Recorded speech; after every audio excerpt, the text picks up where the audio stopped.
Semua, Bapak Ibu yang dikasihi Tuhan, kita akan merenungkan kebenaran firman Tuhan pagi ini. Kita sudah memasuki minggu Advent, minggu penantian. Karena itu, jelas untuk konteks kita penantian Kristus datang kedua kali, tapi dalam mula-mula Advent itu penantian Natal, kedatangan Mesias yang pertama ya. Nah, kita akan melihat bersama-sama tokoh-tokoh di sekitar peristiwa Natal karena ini minggu Advent Bapak Ibu. Secara khusus, kita akan melihat kepada seorang imam yang kemudian daripadanya lahirlah melalui istrinya Yohanes Pembaptis, Imam Zakaria. Karena itu sengaja saya buat judul ini agak beda supaya Bapak Ibu mudah mengingatnya. Zakaria, Imam Bisu. Teks kita dari Lukas 1 ayat 19 sampai 20. Injil Lukas pasal 1 ayat 19 sampai dengan 20 saya akan bacakan untuk Bapak Ibu. Bapak Ibu bisa menyimak pembacaan ini. Jawab malaikat itu kepadanya, kepada Zakaria, "Akulah Gabriel yang melayani Allah. Dan aku telah diutus untuk berbicara dengan engkau dan untuk menyampaikan kabar baik ini kepadamu. Sesungguhnya engkau akan menjadi bisu dan tidak dapat berkata-kata sampai kepada hari di mana semuanya ini terjadi. Karena engkau tidak percaya akan perkataanku yang akan nyata kebenarannya pada waktunya." Yang diberkati mereka yang membaca firman Allah, merenungkannya, menyimpan dalam hati, dan yang paling berbahagia mereka yang melakukan kebenaran firman tersebut. Amin.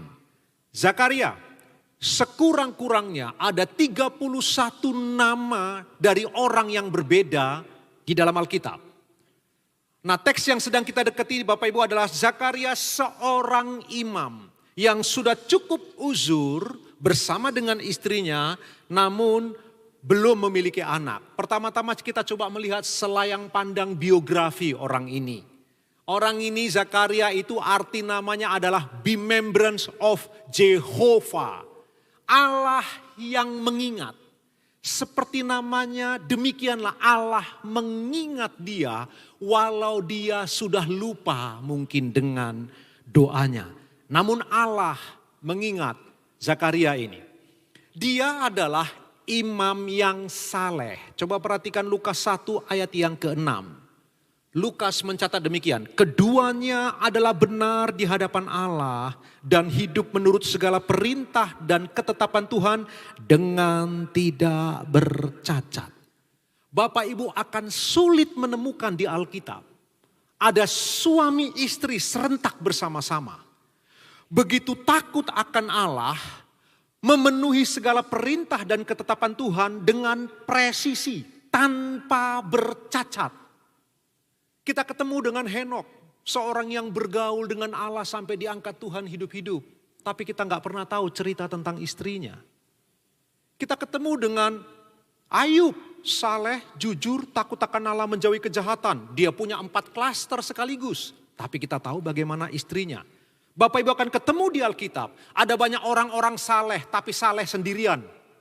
Tidak bersama dengan istri, apalagi dengan anak-anak. Imam ini berbeda. Dia bukan hanya saleh sendirian. Dia membawa pasangannya menjadi begitu saleh di hadapan Tuhan. Karena itu orang yang seperti ini sangat sedikit dicatat oleh Alkitab. Bahkan Maria, ibu dari Yesus itu secara jasmani, tidak pernah disebutkan sebagai wanita yang baik. Walau tidak disebutkan wanita yang jahat. Dia hanya disebutkan engkau beroleh kasih karunia. Tapi kepada Zakaria, Tuhan berbicara beda melalui malaikat Gabriel. Nah, Zakaria adalah imam, dia keturunan Harun. Kita tahu bersama-sama Bapak Ibu, keturunan Harun, suku Lewi, maka setiap anak laki-laki keturunan Harun otomatis menjadi seorang imam. Karena demikian banyaknya keturunan Harun, Bapak Ibu bisa bayangkan setelah ratusan tahun, ribuan tahun kemudian, karena semua yang lahir laki-laki dari keturunan Harun akan menjadi imam, maka jumlah mereka begitu besar.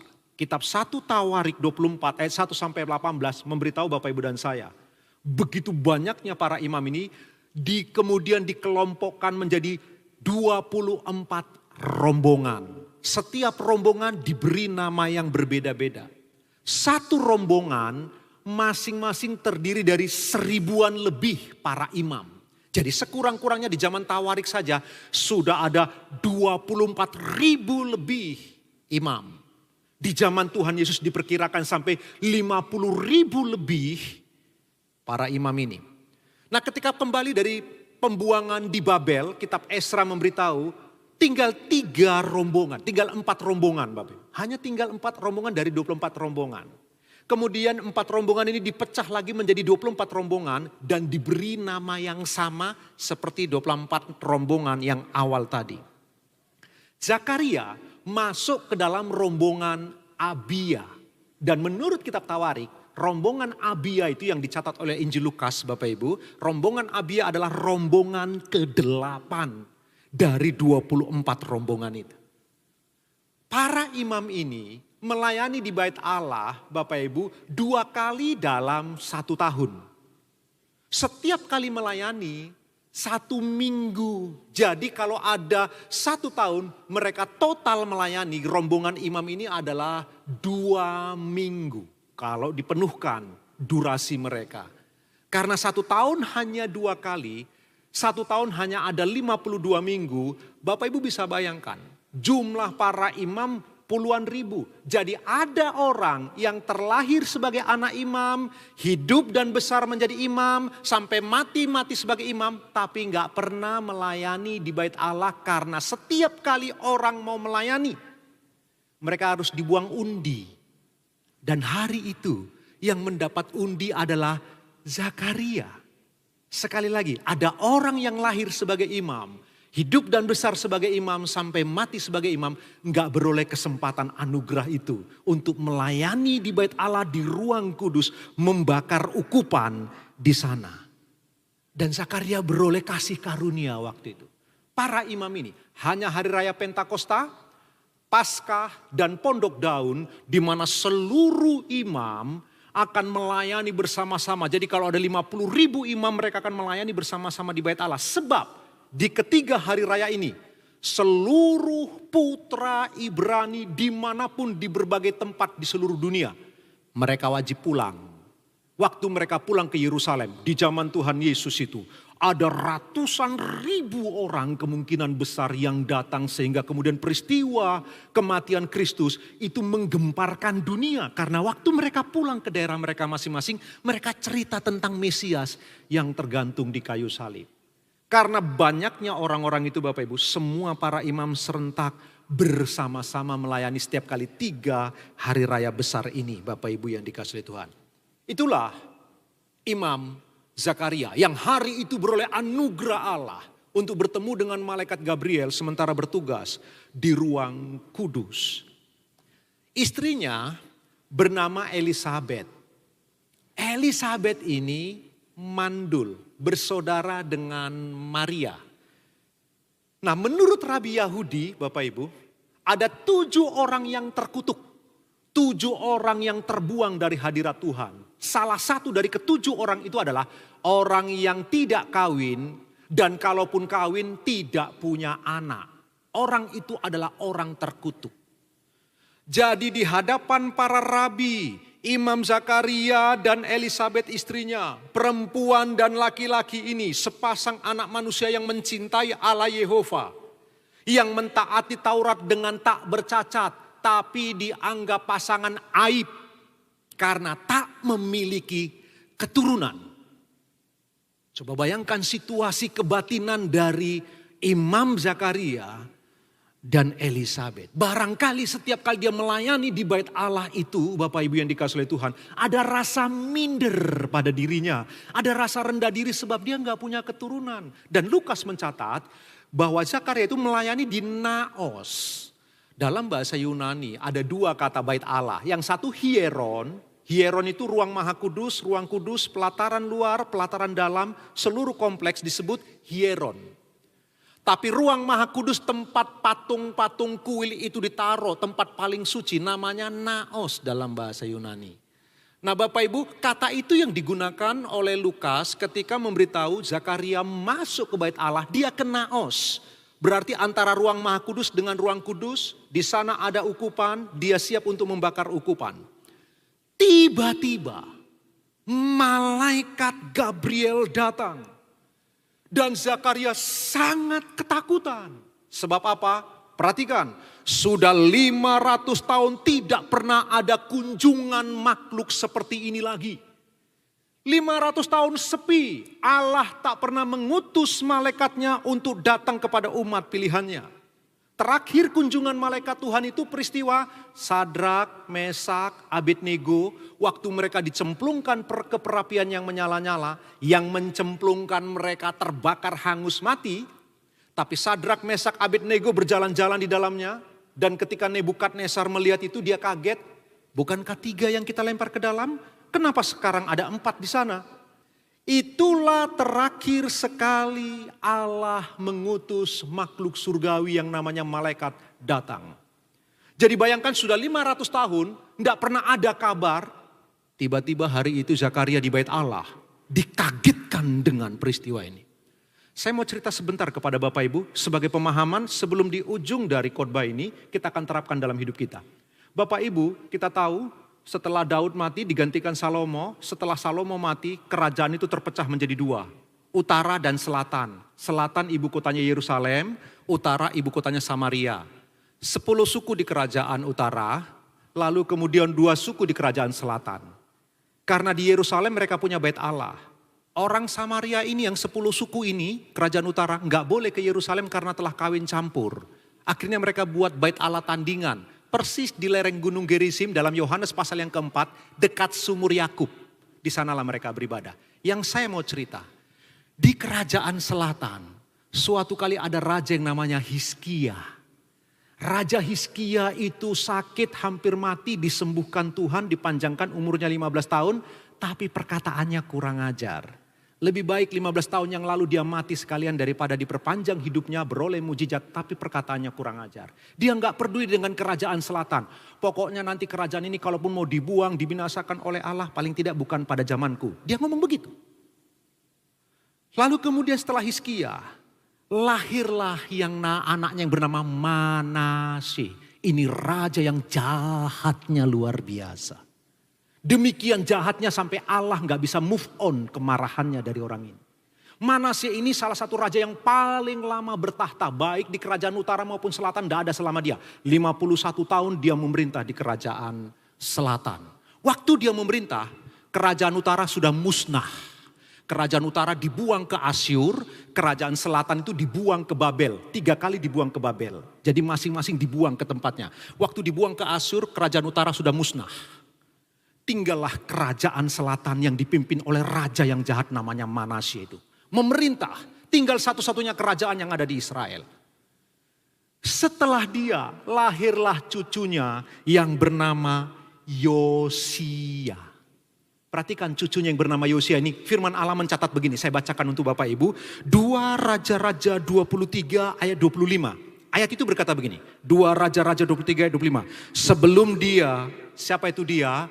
Yosia, sebelum dia tidak ada raja seperti dia yang berbalik kepada Tuhan dengan segenap hatinya, dengan segenap jiwanya, dan dengan segenap kekuatannya, sesuai dengan segala Taurat Musa.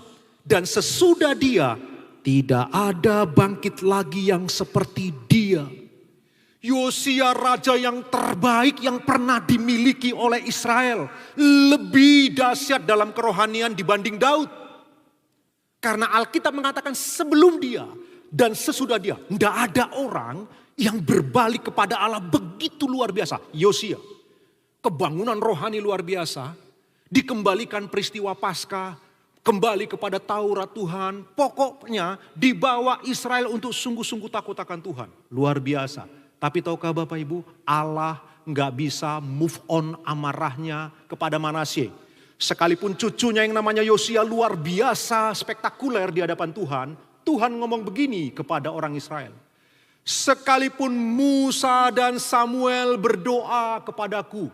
2 tokoh ini pendoa syafaat paling efektif di Alkitab.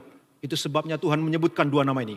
Sekalipun Musa dan Samuel yang berdoa kepadaku, aku tidak akan menjawab doa mereka. Tuhan gak bisa move on dari amarahnya terhadap Manasye. Sekalipun cucunya telah mengalami pertobatan yang sejati, pemulihan yang luar biasa. Kita perlu waspada di bagian ini, Bapak Ibu yang dikasihi Tuhan. Yang saya mau cerita, ketika kemudian kerajaan selatan ini tinggal satu-satunya, lalu dibuang ke Babel, Sadrak, Mesak, Abednego dibuang ke perapian yang menyala itu, itulah terakhir sekali dicatat malaikat berkunjung kepada umat pilihannya. Tapi lebih seru lagi, sudah 800 tahun semenjak Zakaria itu melihat malaikat Gabriel, sudah 800 tahun tidak pernah terjadi mujizat di Israel. 800 tahun. Di bawah kolong langit ini Allah punya umat pilihan. Tapi dia tidak lagi melakukan mujizat. Terakhir sekali mujizat, Elisa melakukannya dalam pelayanannya. Walaupun kemudian Elisa mati karena sakitnya, tapi Elisa lah nabi terakhir yang melakukan mujizat dalam pelayanannya di Israel. Dan kalau kita melihat kepada kitab Maleaki, kemudian masuk kitab Matius, ada 400 tahun masa gelap di mana Tuhan diam. Jadi Bapak Ibu bisa bayangkan ketika hari itu Zakaria terpilih sebagai imam untuk membakar ukupan di ruang kudus, tiba-tiba malaikat Gabriel datang. Telah 500 tahun gak pernah muncul. Telah 800 tahun tidak pernah ada mujizat. Lalu dia bawa kabar mujizat. Istrimu yang mandul akan melahirkan anak. Doamu sudah dijawab. Betapa ketakutannya Zakaria. Karena ketakutan yang begitu rupa, apa yang terjadi? Kemudian Zakaria mengalami kebisuan. Malaikat Gabriel berkata, karena engkau tidak percaya, engkau akan bisu sampai semua yang aku katakan ini terjadi. Bapak Ibu baca Alkitab dengan teliti, ada yang unik. Maria menjawab perkataan Gabriel persis sama seperti Zakaria menjawab kepada Gabriel. Tapi Maria tidak dihukum. Gabriel dihukum atau malaikat Zakaria dihukum dengan bisu 9 bulan lebih. Kemudian Zakaria menjadi bisu. Lidahnya nempel ke langit-langit tenggorokannya itu sehingga dia tidak sanggup berbicara. Sampai 9 bulan lebih kemudian Elisabet kemudian melahirkan. Waktu Elisabet melahirkan, tetangga-tetangganya bersuka cita karena ada seorang nenek. Karena usianya usia nenek sebenarnya yang mandul tetapi kemudian bisa melahirkan. Tetangga-tetangganya datang. Lalu tetangga-tetangganya ngomong begini, beri dia nama Zakaria seperti nama papanya. Mamanya bilang, enggak boleh. Dia harus diberi nama Yohanes. Tetangga marah. Enggak ada keturunanmu yang bernama Yohanes. Beri dia nama Zakaria. Enggak boleh, harus Yohanes. Sebab itulah pesan malaikat Gabriel. Lalu mereka serentak bersama-sama, kalau begitu tanya kepada papanya. Siapa nama anak ini? Waktu ditanya kepada Zakaria. Zakaria tulis. Kemudian tulis Yohanes. Begitu dia tulis nama Yohanes langsung lepas lidahnya. Dia langsung bisa berbicara. Izinkan saya agak berbelok sedikit di bagian ini. Bapak Ibu. Maafkan saya kalau perkataan ini agak kasar barangkali. Tapi dengarkan. Zakaria sudah sangat tua. Elisabet tua dan mandul. Tapi ternyata masih bisa hamil. Oleh karena hubungan suami istri. Yang saya ingin coba renungkan bagian ini. Saya ketemu dengan seorang ibu baru kira-kira berusia 51-52 tahun. Lalu berkata kepada saya begini. Pak John, hubungan saya dengan suami saya itu sudah seperti saudara. Saya tidak ada lagi pikiran-pikiran tentang seks. Hal-hal seperti itu enggak ada lagi kepikir. Hello. Enggak sampai seminggu kemudian suaminya menghamili pembantu di rumahnya. Dengarkan ini. Baik para wanita, para pria. Perhatikanlah Abraham. Telah berusia 100 tahun. Sarah 90 masih bisa punya anak.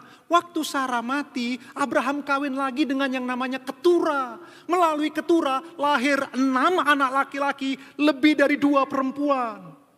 Laki-laki itu tambah tua, dia masih punya kemampuan dalam hal seks. Jangan anggap suamimu saudara. Suamimu adalah suamimu. Walau dia telah berusia parubaya, dia punya kebutuhan yang harus dipuaskan. Seks di dalam pernikahan Kristen adalah kudus. Seks yang telah dilakukan dalam rumah tangga yang telah diberkati dalam pemberkatan nikah kudus adalah suci. Lalu kemudian dengan enaknya ada pasangan-pasangan yang kemudian berkata, iya Pak John sekarang suamiku sudah seperti saudara saja. Bagi engkau, Bagi suamimu, dia tetap butuh. Karena pria, di depan ini otak depan seks, otak belakang seks. Ayolah, berpikirlah dewasa. Jadilah anak-anak Tuhan yang dewasa. Perhatikan Zakaria, perhatikan Elizabeth, perhatikan Abraham, perhatikan Sarah. Tokoh-tokoh Alkitab yang sudah uzur ini masih tetap produktif. Bapak Ibu, renungkan bagian ini bersama-sama. Yang saya mau beritahu, waktu kemudian ditulis nama Yohanes, langsung Zakaria itu bisa berbicara. Dan waktu dia berbicara, dia mulai bernubuat. Bapak Ibu yang dikasihi Tuhan. Menarik sekali. Ini adalah imam yang bernubuat. Kelihatannya setahu saya, satu-satunya imam yang bernubuat itu Zakaria. Kalau begitu dia adalah imam yang sekaligus nabi. Karena nubuat adalah tugas seorang nabi. Dialah yang bernubuat untuk anaknya yang bernama Yohanes. Waktu saya khotbah bagian ini, atau ada satu jemaat di Betani Batam, Bapak Ibu, seorang jemaat yang sungguh cinta Tuhan, suka menyelidiki firman Allah. Dia kasih masukan kepada saya dan saya kaget. Karena bagian itu saya tidak bisa melihatnya, tapi dia sanggup melihatnya. Perhatikan bagian ini Bapak Ibu. Waktu dia bernubuat buat anaknya, itu gak mudah. Sebab menjadi imam itu enak. Waktu menjadi nabi, nabi itu dibenci, dimusuhi, dirajam dengan batu kayak Yeremia. Mereka banyak difitnah sebab mereka berkata tentang kebenaran. Kenapa kemudian Zakaria malah menubuatkan anaknya menjadi seorang nabi, bukan seorang imam? Dan kita tahu Yohanes Pembaptis adalah seorang nabi. Nabi di antara zaman perjanjian lama dan perjanjian baru. Atau nabi di dua zaman sekaligus. Bapak Ibu, yang saya mau beritahu perhatikan, dia bernubuat untuk anaknya. Anaknya akan menjadi seorang nabi yang akan membuka jalan bagi Mesias. Yang cukup mengagetkan bagian ini Bapak Ibu. Kelihatannya oleh karena 9 bulan dia didisiplin oleh malaikat Tuhan itu sehingga bisu. Dalam 9 bulan itu jelas dia menjadi pribadi yang najis. Dia tidak boleh melayani di bait Allah sebagai seorang imam sebab dia bisu. Tapi waktu dia didisiplin oleh Tuhan, kelihatannya dia banyak membaca perjanjian lama Bapak Ibu. Dia banyak merenung sehingga kemudian dia bernubuat tentang Mesias. Dia bernubuat tentang Yesus Kristus yang para murid pun belum ada waktu itu. Yesus pun belum ada, masih di dalam kandungan Maria. Tapi Zakaria telah bermazmur dengan syair yang begitu indah tentang Tuhan Yesus yang luar biasa dahsyat. Ini dia. Imam yang berbeda dari imam yang lain. Oke, itu cerita tentang Zakaria. Sekarang apa pelajarannya untuk Bapak Ibu dan saya? Yang pertama Bapak Ibu, pagi hari ini waktu kita datang beribadah seperti ini.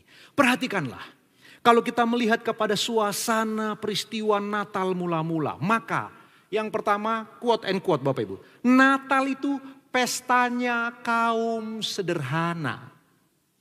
Natal itu perayaan kaum duafa, orang-orang papa yang termarginalkan. Zakaria, lalu kemudian Elizabeth. Lukas mencatat dengan sangat baik. Izinkan saya mengulang bagian ini Bapak Ibu. Waktu Matius mencatat tentang peristiwa Natal, Matius tulis dari silsilahnya begini. Inilah silsilah Yesus Kristus, anak Daud, baru kemudian anak Abraham. Kok anak Daud duluan? Bukankah harusnya anak Abraham? Sebab Matius dalam Injilnya mau memberitahu, bayi ini adalah seorang raja, raja sejati keturunan Raja Daud. Makanya waktu mencatat tentang Natal, Matius mencatat tentang bagaimana Yesus adalah raja. Buktinya orang-orang Majus dari timur 2000 km lebih datang untuk menyembah raja yang baby ini, yang masih baby, dengan membawa 3 persembahan, ciri persembahan untuk para raja, emas, kemenyan, dan mur. Jadi Matius menampilkan kemegahan Kristus sebagai seorang raja alam semesta. Itu Matius. Markus berbeda. Markus gak pernah cerita tentang peristiwa Natal. Dia langsung cerita Natal, versi dia adalah tentang Yesus yang telah dewasa namun rendah hati. Seorang hamba yang sederhana. Karena kesederhanaannya dia sulit dikenali. Padahal dia adalah anak Allah yang hidup. Yang menarik, jangan salah tangkap. Bagi Markus yang sanggup mengenali Kristus dengan akurat, justru setan. Engkau adalah Mesias, anak Allah yang hidup. Engkau adalah anak Allah yang maha tinggi. Setan malah memuji Kristus sampai Yesus berkata, diam. Orang tak bisa mengenali dia. Tapi kuasa kegelapan sanggup mengenali bahwa Kristus adalah Mesias, anak Allah yang hidup. Markus membungkus peristiwa Natal dengan hamba yang sederhana. Yang kemudian muncul sebagai anak Allah yang hidup. Itu Markus. Yohanes beda lagi. Waktu cerita tentang Natal, Yohanes meninggalkan semua tentang manusia. Tentang Maria, Yusuf, orang Majus, tidak ada sama sekali dicatat oleh Yohanes. Yohanes memulai Natal dari surga. Dia berkata, pada mulanya adalah firman. Firman itu bersama-sama dengan Allah. Dan firman itu adalah Allah. Ayat yang ke-14. Firman itu telah menjadi manusia. Firman itu mengenakan tubuh daging. Jadi Yohanes melihat Natal dari kekekalan. Dari kekekalan yang luar biasa itu. Baby ini adalah kemegahan dari segala-galanya. Lukas berbeda teks yang kita baca. Dia cerita bahwa Natal itu tentang kunjungan Allah yang megah itu kepada kaum yang terpinggirkan. Itu sebabnya Lukas lah yang mencatat malaikat Gabriel ketemu dengan para gembala di padang. Para gembala itu gembala-gembala upahan. Mereka orang miskin. Mereka tidak menggembalakan domba mereka. Mereka menggembalakan domba orang yang mereka berharap dapat gaji 1 hari 1 dinar. Lukaslah kemudian yang membuang semua cerita tentang orang Majus yang kaya raya itu. Sama sekali disingkirkan oleh Lukas. Sebab Lukas menampilkan Kristus sebagai orang pribadi yang maha besar. Tapi datang untuk orang-orang yang sederhana. Karena itulah Maria dan Yusuf membawa korban ke bait Allah. Dengan sepasang burung merpati. Persembahan paling sederhana untuk orang miskin. Apa yang mau diberitahu? Yang pertama dari cerita tentang Zakaria dan Elisabet, Bapak Ibu. Perhatikanlah. Natal mula-mula identik dengan orang-orang yang terpinggirkan namun dikasihi dan dicintai Allah. Sehingga Natal itu pestanya kaum sederhana. Tapi hari ini kelihatannya dunia begitu terbalik. Natal kesempatan kita begitu konsumtif. Produsen-produsen mulai menciptakan segala aksesoris yang berhubungan dengan Natal. Lalu kemudian dibuat kemegahan yang luar biasa. Bapak Ibu, kita tidak mengkritisi itu. Tidak ada yang salah dengan kemegahan dan keagungan. Silahkan merayakan yang terbaik. Tapi dengarkan ini Bapak Ibu. Natal pertama itu peristiwa pestanya kaum sederhana. Saya ingin Bapak Ibu menjelang peristiwa Natal kita merayakan 24 dan 25 itu. Karena ini Minggu Advent. Punyalah di hatimu sebuah hati yang begitu miskin di hadapan Allah. Tuhan, aku ini bangkrut secara rohani. Aku ini buta, telanjang, miskin. Aku butuh anugerah-Mu. Sebab peristiwa Natal, peristiwa tentang Allah mengunjungi mereka-mereka yang duafa rohani. Mereka yang terpinggirkan secara rohani. Mereka yang begitu sederhana secara rohani. Mereka bukan tokoh-tokoh yang terkenal di bait Allah. Para imam yang begitu hebat. Justru Natal datang kepada orang-orang yang tak dikenal, yang termarginalkan. Begitulah Bapak Ibu dan saya. Seharusnya mempersiapkan peristiwa Natal nanti dengan hati yang haus. Tuhan, aku miskin di hadapan-Mu. Tahukah Bapak Ibu? Matius mengatakan begini, berbahagialah mereka yang miskin di hadapan Allah. Jelas kata yang digunakan miskin rohani. Sebab merekalah yang empunya kerajaan surga. Hanya mereka yang merasa miskin secara rohani. Kebalik, kita pingin kaya secara rohani. Tapi Alkitab mengatakan mereka yang miskin secara rohani. Yang memiliki kerajaan surga. Biarlah minggu-minggu Advent ini kita jadikan sebuah persiapan hati kita ini Bapak Ibu. Untuk selalu menjadi orang-orang yang merasa Tuhan sungguh aku miskin di hadapan-Mu. Ada banyak kekuranganku. Ada banyak kesalahan dan pelanggaranku. Tertatih-tatih aku mengiring Engkau Tuhan. Jadilah orang-orang yang rendah hati seperti itu. Dan Natal untuk orang-orang yang seperti itu. Ketika engkau punya kesadaran kerohanian yang seperti ini. Maka berkat Allah akan datang dalam hidupmu bagi kemuliaan Allah. Ya tepuk tangan buat Tuhan Bapak Ibu dikasih Tuhan. Ya. Saya ingin menegaskan bagian ini lagi. Masih ingat. Paulus itu ketika dia baru bertobat. Dia berkata, akulah rasul paling berdosa dari antara semua rasul. Ketika dia bertumbuh tambah dewasa, dia berkata apa? Akulah orang paling berdosa di antara semua umat pilihan Allah. Ketika dia tambah dewasa, tambah matang, yang dia berkata, sesungguhnya Aku mengakhiri pertandingan dengan baik. Telah tersedia mahkota bagiku. Dia sudah semakin mirip dengan Kristus. Dia berkata apa? Akulah orang paling berdosa di seluruh dunia. Tambah mirip Kristus, tambah merasa orang paling berdosa. Dan dalam kondisi seperti ini, dia mencatat kitab Roma dengan berkata, apa yang baik yang hendak aku perbuat, malah yang jahat yang keluar. Ciri orang yang punya kerohanian yang sehat bukan merasa kaya secara rohani, tapi justru merasa melarat dan bangkrut secara rohani. Itulah orang yang semakin mirip dengan Kristus. Paulus mengajarkan kita kebenaran ini. Karena itu, dalam masa Advent ini, saya mendorong Bapak Ibu, nanti 24 kita akan ada ibadah, 25, persiapkan hatimu untuk kunjungan Allah dalam Advent itu. Ketika dia datang dalam Natal di tempat ini. Engkau yang haus, engkau yang rindu, engkau yang merasa begitu lapar secara rohani. Engkau akan terpuaskan oleh anugerah Allah yang luar biasa. Sekali lagi tepuk tangan buat Tuhan, Bapak Ibu yang dikasihi Tuhan. Pelajaran yang kedua dengan cepat Bapak Ibu. Ini pelajaran yang cukup sulit. Apa itu?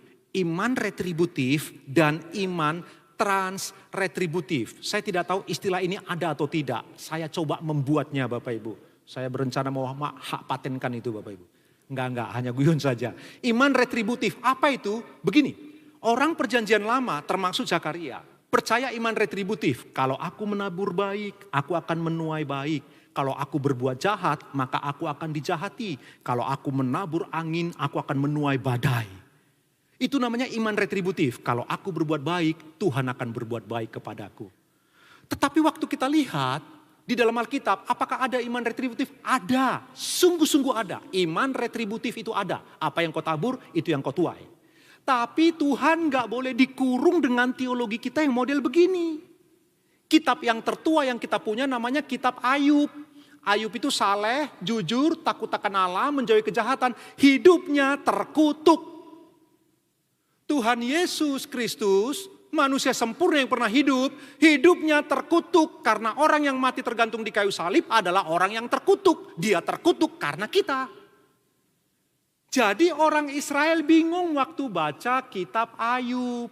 Karena konsep berpikir mereka iman itu retributif. Kalau aku berbuat baik, aku akan menuai baik. Kalau aku berbuat jahat, maka yang jahat yang aku akan tuai. Faktanya, ada orang-orang seperti Ayub, ada Mazmur 73, Mazmur Asaf, pemimpin pujian yang terbaik itu, yang melihat orang benar menderita, orang fasik hidupnya enak, gemuk, panjang umur, matinya enak. Dia bingung, sebab mereka punya teologi, kalau aku berbuat baik, Tuhan akan baik kepadaku. Kalau aku berbuat jahat, Tuhan akan jahat kepadaku. Dia kurung Tuhan seperti itu. Seakan-akan Tuhan tidak boleh bekerja di luar dari kotak itu. Perhatikan Zakaria, saleh, tak bercacat, mentaati tuntutan Taurat suami istri. Sampai uzur, tidak punya anak, dianggap pasangan aib. Perhatikan iman retributif tidak bekerja di sana, sebab Alkitab punya jenis iman yang kedua. Apa itu? Transretributif. Iman yang melampaui yang retributif tadi. Ada kalanya dengar iman ini. Engkau berbuat baik, yang jahat datang kepadamu.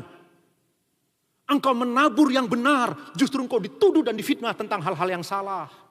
Engkau berbuat kebaikan, dibalas dengan kejahatan dan penipuan. Ada iman jenis begitu di Alkitab. Kalau begitu, keduanya ada. Dalam peristiwa Zakaria dan Elisabet, kita ketemu iman yang sejati itu adalah iman retributif, sekaligus iman yang transretributif. Ada kalanya engkau menabur baik, engkau enggak menuai baik. Enggak apa-apa. Karena engkau menabur baik bukan karena orang itu. Engkau menabur baik karena engkau mencintai Allah yang hidup.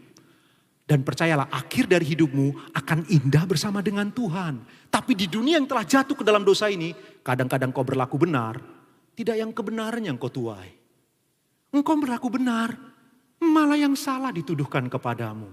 Ada yang namanya iman yang di luar iman retributif. Yang saya sebut dengan istilah iman transretributif. Karena itu Bapak Ibu, jika kita mengerti dua kebenaran ini, iman retributif ada di Alkitab, tapi iman transretributif juga yang melampaui yang seperti itu ada di Alkitab. Kita pegang keduanya, maka hidup kita akan seimbang. Ketika Bapak Ibu dan saya menabur yang baik, tidak menuai yang baik, Bapak Ibu tidak akan kecewa kepada Allah yang hidup. Sebab engkau tahu Alkitab mengajarkan begitu, bahwa kalau engkau berbuat baik, karena Allah yang begitu baik kepada hidupmu dan karena engkau mencintai Allah. Bukan karena engkau berharap kebaikan datang kepadamu. Betapa pentingnya bagian ini. Bayangkan Zakaria yang punya iman retributif berpuluh-puluh tahun. Dia harus belajar tentang iman trans-retributif. Iya, sekalipun melakukan Taurat dengan tak bercacat, faktanya berpuluh-puluh tahun dia harus bergumul, Bapak Ibu, dengan kesusahan hidup. Karena itu, punyalah kedua iman ini. Punyalah pemahaman yang sehat. Sehingga Bapak Ibu akan menjadi pribadi yang kuat. Bapak Ibu akan menjadi anak-anak Tuhan yang kuat. Yang bertumbuh ke arah Tuhan Yesus Kristus. Yang mengerti katakan amin. Ya sekali lagi tepuk tangan buat Tuhan Yesus Kristus, Bapak Ibu yang dikasihi Tuhan. Yang terakhir. Ingat, berdoalah. Dari Imam Zakaria kita belajar. Mungkin Imam Zakaria sudah lupa dengan doanya. Hari itu dia masuk ke bait Allah membakar rukupan. Bukan untuk berdoa pada pribadinya bagi dirinya pertama-tama, bukan. Dia adalah imam yang mewakili umat Israel kepada Allah yang hidup. Dia sebagai media Bapak Ibu. Duta di antara umat Israel dengan Allah, dia melakukan pelayanannya. Kelihatannya dari jawaban malaikat Gabriel, Tuhan telah mendengar doamu. Berarti dia berdoa ingin punya anak. Dan saya yakin, kelihatan sekali. Sebenarnya Zakaria pun sudah lupa dengan doanya. Tapi Allah tak pernah lupa doa anak-anaknya. Saya dapat dari internet, sayang sekali saya tidak tahu siapa yang menuliskan kata-kata ini. Tapi dengarkan saya bacakan untuk Bapak Ibu dengan cepat. Perhatikan begini. Tetaplah berdoa sekalipun doamu sudah terjawab. Tetaplah berdoa sekalipun doamu belum terjawab. Tetaplah berdoa sekalipun doamu mungkin tidak dijawab. Tetaplah berdoa sekalipun mungkin telah habis kesabaran dan tenagamu. Tetaplah berdoa walaupun kau sendiri sudah tidak percaya dengan doamu. Tetaplah berdoa karena hanya dengan berdoa engkau tetap berada dekat dengan Tuhanmu. Kata-kata ini indah sekali. Apakah doamu tidak dijawab? Tetaplah berdoa. Apakah sudah dijawab? Tetaplah berdoa. Karena hanya dengan berdoa, engkau tetap dekat dengan Tuhan. Ini yang saya mau beritahu kepada Bapak Ibu pagi hari ini yang kuat di hati saya. Engkau bisa lupa dengan kata-kata doamu. Allah tak pernah lupa dengan doamu. Perhatikan Zakaria. Setelah sekian puluh tahun kemudian malaikat datang untuk menjawab. Dan apa yang terjadi? Ini yang terjadi. Zakaria punya anak yang luar biasa spektakuler. Sebelum dia dan sesudah dia, Tuhan Yesus berkata, satu-satunya orang yang paling besar yang lahir dari rahim perempuan. Siapa itu? Yohanes Pembaptis. Dari rahim mamanya telah penuh dengan Roh Kudus. 6 bulan di kandungan mamanya, sanggup memuji Allah ketika Maria datang ke rumahnya berkunjung. Lalu Yohanes mulai bermazmur tentang Kristus di dalam perut Maria itu. Dari dalam kandungan mamanya sudah penuh dengan Roh Kudus. Itu Yohanes. Anak jawaban doa berpuluh-puluh tahun yang seorang bapak mungkin telah lupa dengan doanya kepada Allah yang hidup. Doanya melampaui semua ekspektasi yang sanggup dia bayangkan tentang jawaban doa. Allah memberi dia putra terbaik, nabi terbesar yang pernah hidup, manusia terbesar yang lahir dari rahim seorang wanita. Tuhan Yesus memuji dia begitu dan dia penuh dengan pelayanan Elia yang hebat itu. Saya ingin mendorong pagi hari ini Bapak Ibu, waktu engkau datang ke rumah Tuhan seperti ini. Dan setiap kali engkau datang berdoa, engkau berdoa, seakan-akan Tuhan, mana jawabannya? Bahkan engkau barangkali telah lupa beberapa kata dan permintaan dari doamu. Tapi Allah yang tak pernah lupa, yang tak pernah kaget itu, selalu mencatat setiap doamu. Cepat atau lambat, tepat pada waktunya.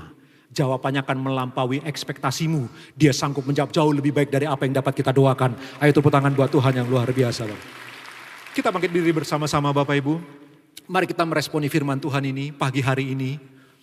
Saya mendorong kepada Bapak Ibu persiapan kita menjelang Natal. Punyalah hati yang terus haus. Tuhan, aku miskin secara rohani. Dan ingatlah, belajarlah untuk punya iman yang sejati.